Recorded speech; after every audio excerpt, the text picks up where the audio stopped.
मुळात मी हे स्पष्ट करू इच्छितो की मला भाजप प्रवेशामध्ये आता इंटरेस्ट राहिलेला नाही. मी शरद पवार साहेबांबरोबर आहे आणि शरद पवार साहेबांबरोबर राहील. भाजप प्रवेशासाठी माझे काही कार्यकर्ते इच्छुक आहेत, हे मी मान्य करणार नाही. आणि त्या कार्यकर्त्याची इच्छा आहे बऱ्याच जणांची की आपण आता भाजपकडे गेलो पाहिजे.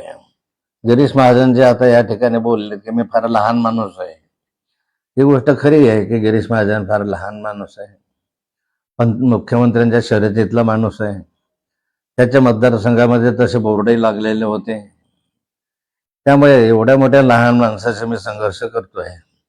गिरीश महाजन हे विसरले की त्यांना राजकारणामध्ये ज्यावेळेस तिकीट मिळत नव्हतं, तिकीट म्हणजे 1995च्या सुमारास हा मतदारसंघ शिवसेनेकडे होता आणि याच्याऐवजी भुसावळ मतदारसंघ घ्यावा असा आग्रह होता, अमळनेर किंवा भुसावळ.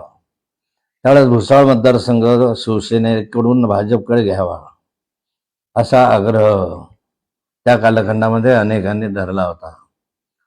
परंतु मी आग्रह धरला होता की गिरीश महाजन चांगला कार्यकर्ता आहे आणि गिरीश महाजनला जामनेर विधानसभा क्षेत्रामध्ये उभं केलं पाहिजे. त्यासाठी हा मतदारसंघ बदलूया. जो जामनेर शिवसेनेचा आहे तो भाजपला घ्या आणि जो भुसावळ भाजपचा आहे तो शिवसेनेला द्या. परंतु याबाबत आमच्यामध्ये एकमत नव्हतं. डॉक्टर गुणवंतराव सरोदे खासदार होते आणि त्यांनी आग्रह धरला की आपला हा मतदारसंघ भुसावळ फक्त 5,000 मतांनी पडलेला होता, त्यामुळे हा मतदारसंघ बदलू नये अशी त्यांची इच्छा होती. आणि प्रमोद महाजनांची इच्छा होती की हा मतदारसंघ जामनेर मतदारसंघ हा मराठा बहुल मतदारसंघ आहे. त्यावेळेस विनोद तावडे वगैरे सगळे आम्ही हजर होतो. मराठा बहुल मतदारसंघ आहे, या ठिकाणी येणं अवघड आहे.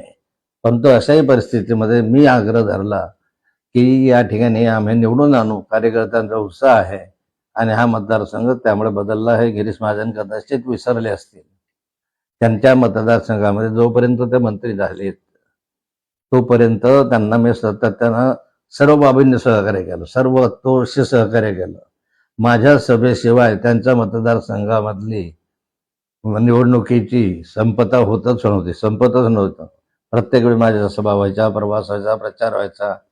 त्यामुळे गिरीश महाजनांनी हे लक्षात ठेवलं पाहिजे की नाथाभाऊन तुझ्या मोठ्या होत्या, नाथाभाऊंचं योगदान तुमच्या मोठ्या होत्या मोठं आहे. आम्ही जर उजेडात आणलं नसतं तर कदाचित नसते, कार्यकर्त्यांनी मेहनत घेतली नसते तर कदाचित नसतं. पण ठीक आहे, गिरीश महाजनला तसं वाटतं की लहान आहे, पण माननीय मुख्यमंत्र्यांचा आशीर्वाद गिरीश महाजनला आहे. मुख्यमंत्र्यांचा आशीर्वाद जर काढला तर गिरीश महाराज कशातच नसतील अशी स्थिती आज आहे. आणि त्यामुळे फार गिरीश महाजनांचं लक्षात येण्यासारखं नाही आहे. एवढं निश्चित आहे की दिल्लीला मी गेलो होतो, त्यावेळेस मी गेलो म्हणजे मी स्वतःहून गेलो नव्हतो. माननीय अमित शहा यांनी मला फोन केला होता, मला त्यांनी दिल्लीला बोलवून घेतलं होतं.